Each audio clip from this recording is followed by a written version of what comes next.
Oke, selamat sore. Kita lanjutkan materi kuliah interoperabilitas. Untuk topiknya hari ini adalah lingkup area interoperabilitas.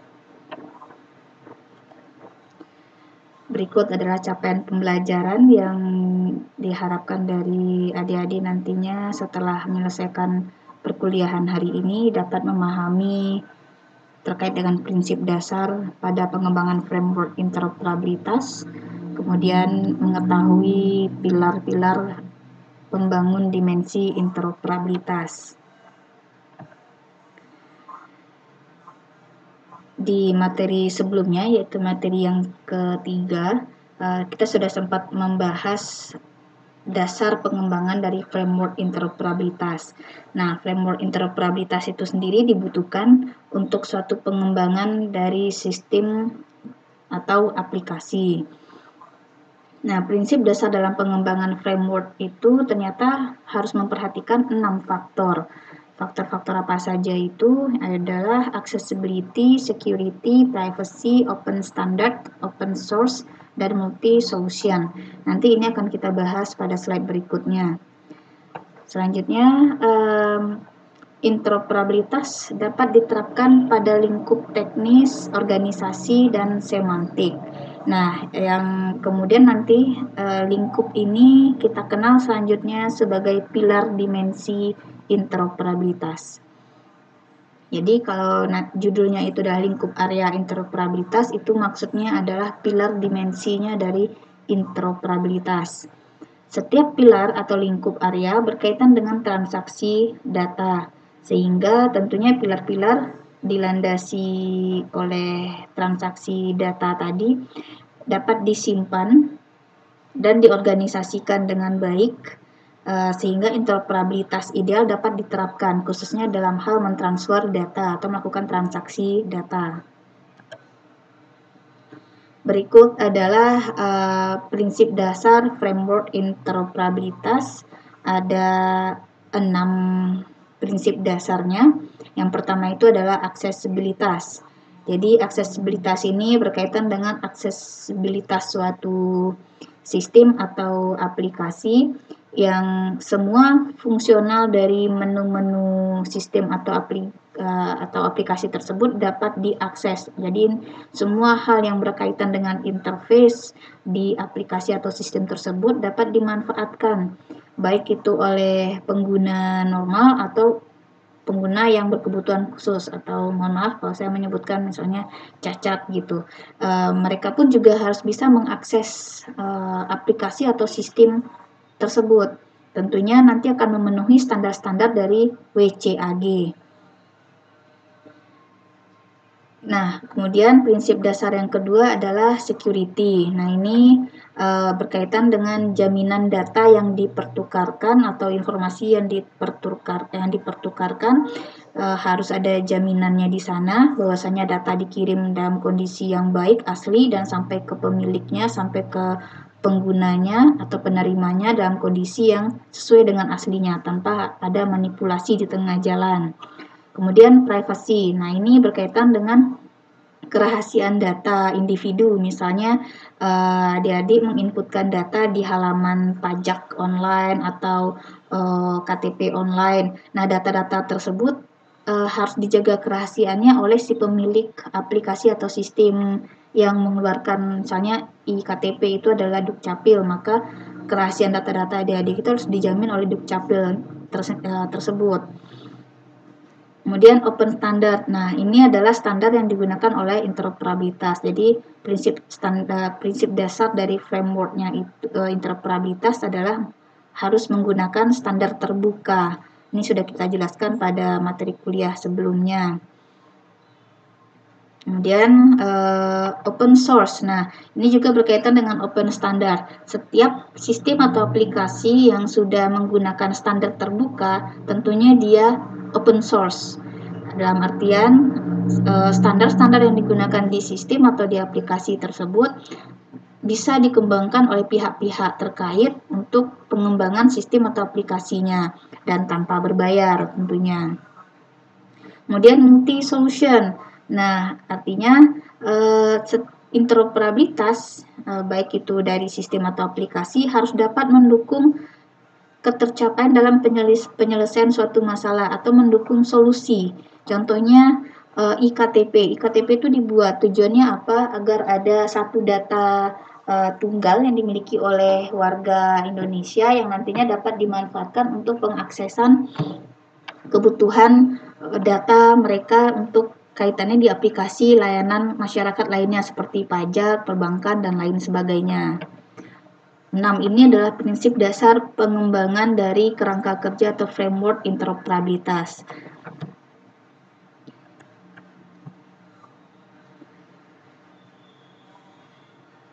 Nah, berikut adalah pilar dimensi interoperabilitas atau lingkup area dari interoperabilitas. Kita lihat di sini antara aplikasi atau pengguna dengan data yang dikirim atau yang disebar atau yang ditransaksikan itu ternyata melibatkan 3 lingkup atau 3 pilar ini. Apa saja itu? Yaitu interoperabilitas teknis, interoperabilitas organisasi, dan interoperabilitas semantik.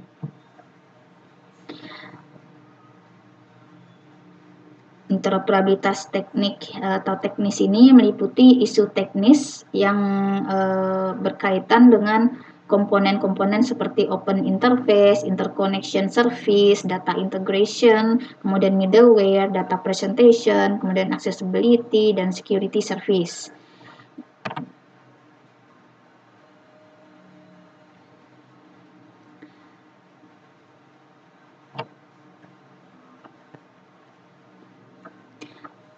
Di interoperabilitas organisasi itu berkaitan dengan tujuan dari kegiatan atau pemodelan dari pembuatan suatu sistem atau aplikasi. Jadi sistem atau aplikasi tersebut ditujukan untuk apa sebenarnya. Jadi harus ada definisi kebutuhan dulu terkait dengan sistem atau aplikasi yang dirancang atau yang dibangun. Misalnya oleh pemerintah punya aplikasi misalnya layanan IKTP. Nah, oleh organisasi sebut saja misalnya itu adalah RT atau RW-nya juga membuat suatu aplikasi pengelolaan data warganya, dan itu juga mereka definisikan adalah untuk mengelola data dan ada kaitannya dengan IKTP. Nah, semuanya harus jelas didefinisikan sehingga apa? Aplikasi yang dikeluarkan oleh Dukcapil nanti dapat dimanfaatkan oleh aplikasi yang dimiliki oleh RT atau RW. Atau misalnya aplikasi oleh suatu negara dengan negara lain ya. Misalnya berkaitan dengan bagian imigrasi. Nah, data kependudukan kita di Indonesia dapat dilacak oleh negara lain di negara misalnya di mana kita bermukim di luar negeri. Nah, tujuannya apa? Untuk memantau bagaimana kondisi warga negaranya di negara tersebut. Kemudian interoperabilitas semantik. Nah, ini memfokuskan pada pemahaman arti sehingga ketika data atau informasi yang dipertukarkan tersebut dapat dipahami dengan baik oleh si penggunanya maupun oleh mesinnya atau sistemnya. Sehingga nantinya interoperabilitas semantik ini memungkinkan kombinasi informasi yang diterima dengan berbagai sumber itu diproses dengan menghasilkan suatu arti. Misalnya Anda mencari ITP di mesin pencari Google, yang Anda maksudkan itu ITP adalah Institut Teknologi Padang, ternyata yang dikeluarkan oleh Google-nya itu bukan ITP, namun semua pencarian berkaitan dengan Institutional TOEFL Prediction misalnya. Tentu itu tidak sinkron. Nah, bagaimana caranya mesin bisa memahami ITP yang dicari pengguna? Tentunya semua pengetahuan itu dilatih ke dalam mesin pencari Google. Jadi ketika Anda mencari ITP tidak hanya keluar institutional TOEFL prediction, tapi juga keluar berkaitan dengan ITP, Institut Teknologi Padang.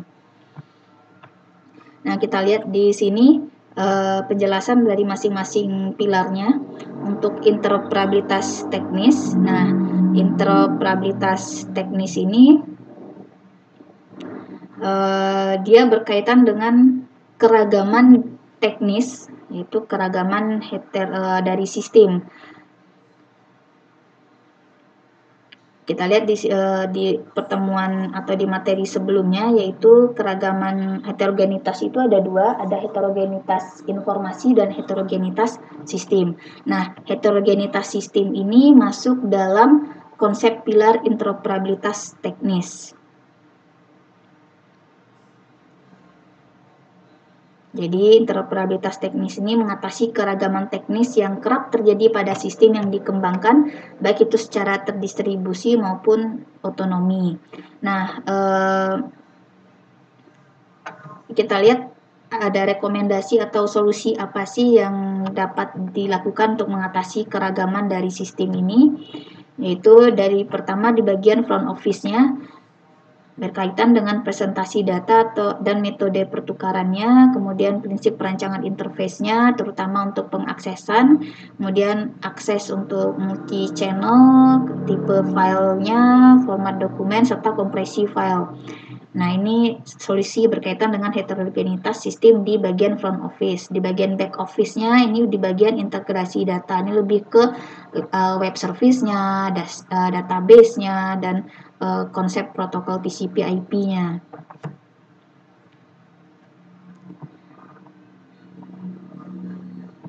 Kemudian selanjutnya di interoperabilitas teknis ini juga dapat mengatasi permasalahan heterogenitas sistem di sisi keamanan, seperti layanan security, web service security-nya, firewall untuk menghadapi virus, worm, trojan horse, serta email bombs.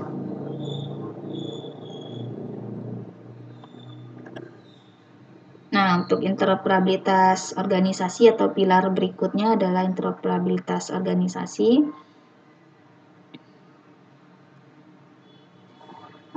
Di sini berkaitan dengan layanan yang diberikan kepada masyarakat ya. Jadi mengatasi permasalahan yang berkaitan dengan layanan publik. Nah, permasalahan itu biasanya terdapat pada ragam basis datanya, keragaman dari basis datanya, kemudian juga dari sisi otonomi atau dari sisi ego dari pihak-pihak institusinya atau lembaga atau organisasinya. Nah, adapun solusinya adalah seperti berikut.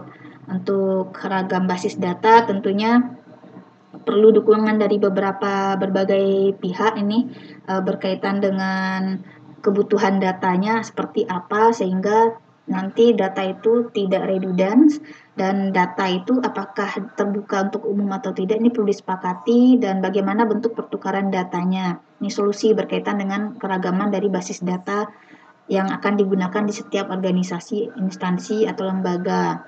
Nah, berkaitan dengan ini otonomi dari perusahaannya ya, atau kalau saya menyebutnya ego-ego dari lembaga atau organisasi atau instansinya. Nah, itu solusinya adalah adanya atau perlunya ketaatan dalam mengikuti standar dan petunjuk yang dikembangkan untuk interoperabilitas. Jadi kata kuncinya adalah mesti harus sama bahasa, atau teknisnya adalah menggunakan standar yang sama. Nah, untuk yang interoperabilitas semantik atau pilar berikutnya, ini berkaitan dengan heterogenitas informasi. Heterogenitas informasi ini berkaitan dengan semantiknya, strukturnya, sintaktiknya. Jadi kalau untuk heterogenitas informasi itu ada 3 ya, ada sintaktik, ada struktural, ada kemudian semantiknya, dan ini ada di materi pertama bagian heterogenitas informasi. Apa saja solusi yang berkaitan untuk menyelesaikan permasalahan heterogenitas informasi? Itu pertama adanya data elemen, yaitu bagaimana nantinya data tersebut dikumpulkan, didefinisikan, sehingga cocok tersampaikan kepada yang mencarinya atau membutuhkannya. Kemudian data dictionary atau kamus datanya, ini berkaitan dengan atribut, field, properti dari sebuah basis data.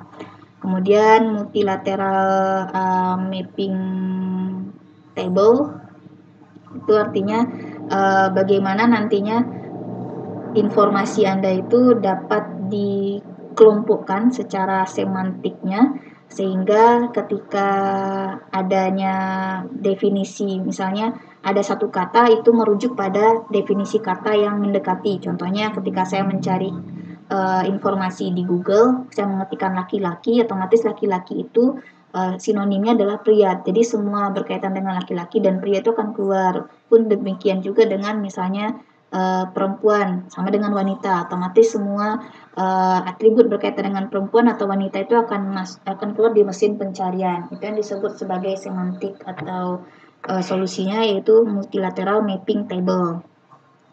Kemudian solusi berikutnya adalah merepresentasikan data yang distandarkan. Ini biasanya representasi data yang cukup banyak digunakan adalah XML dengan didukung oleh teknisnya yang disebut seperti RDF, OWL, atau metadata dan ontologi.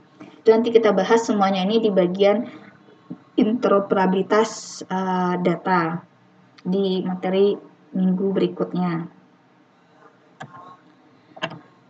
Oke, sampai di sini ada yang ingin ditanyakan? Silakan nanti ditanya via grup WhatsApp-nya. Saya akhiri mata kuliah pertemuan kuliah hari ini. Terima kasih.